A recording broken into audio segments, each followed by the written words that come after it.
ഷഹബാസിനെ നിഷ്ക്രൂരം കൊന്നു കളഞ്ഞിട്ടുള്ള കുട്ടികൾക്ക് ഇന്ന് പരീക്ഷ എഴുതാനുള്ള അനുമതി കൊടുത്തിട്ട് അതിന്റെ ന്യായീകരണം കൊള്ളാം. നമ്മുടെ സ്റ്റേറ്റിന് അപമാനമാകും പോലും.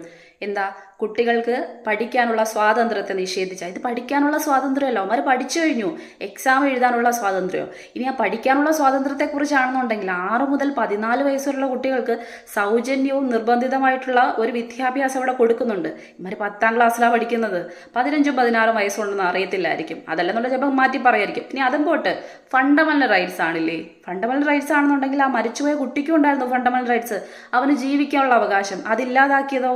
അപ്പൊ അവന്റെ ഫണ്ടമെന്റൽ റൈറ്റ്സ് ഇല്ലാതാക്കിയവർക്ക് ശിക്ഷ കൊടുക്കണ്ടേ? അതിലപ്പുറത്തേക്ക് ഇത് ഫണ്ടമെന്റൽ റൈറ്റ്സിന് ഭയങ്കരമായിട്ട് ഇത് കൊടുക്കുകയാണെന്നുണ്ടെങ്കിൽ എക്സാം ഹാളിലിരുന്ന് കോപ്പി അടിക്കുന്ന കുട്ടികളെ ഇത്ര വർഷത്തേക്ക് ഡീബാർ ചെയ്യുമ്പോൾ അവർക്ക് ഫണ്ടമെന്റൽ റൈറ്റ്സ് ബാധകമല്ലേ? അവരുടെ ആ റൈറ്റ്സിനെ ഇല്ലാതാക്കാൻ വേണ്ടിയിട്ട് നമുക്ക് എന്ത് റൈറ്റ്സ് ആണ് അപ്പോൾ ഉള്ളതെന്ന് പറയുന്നത്? അപ്പൊ നിയമം മാറ്റണ്ടേ? അതിലപ്പുറത്തേക്ക് നമ്മുടെ കോൺസ്റ്റിറ്റ്യൂഷൻ എന്ന് പറയുന്നത് എല്ലാവർക്കും വേണ്ടി എഴുതപ്പെട്ടിട്ടുള്ളതാണ്, പ്രത്യേകമായിട്ടുള്ള ആൾക്കാർക്ക് വേണ്ടിയിട്ട് എഴുതിയതല്ല. അതിനകത്ത് പാർട്ടികൾ 14 പറയുന്ന ചില കാര്യങ്ങളുണ്ട്. നിയമത്തിന് മുന്നിൽ എല്ലാവരും സമന്മാരാണെന്ന് പറയുന്ന ചില കാര്യങ്ങളുണ്ട്. അതല്ലാതെ ചിലവർക്ക് കൊമ്പും വാലും ഒന്നും പ്രത്യേകിച്ചില്ല. അപ്പം ഈ കുട്ടികളെ 2 രീതിക്ക് കാണേണ്ട കാര്യമില്ല. അതായത് ഈ പരീക്ഷ സമയത്തിരുന്ന് കോപ്പി അടിക്കുന്നത് ഇനി ഒരാളെ കൊല്ലുന്നതിനേക്കാളും വലിയ കുറ്റമാണോ എന്ന് എനിക്കറിയില്ലായിരുന്നു.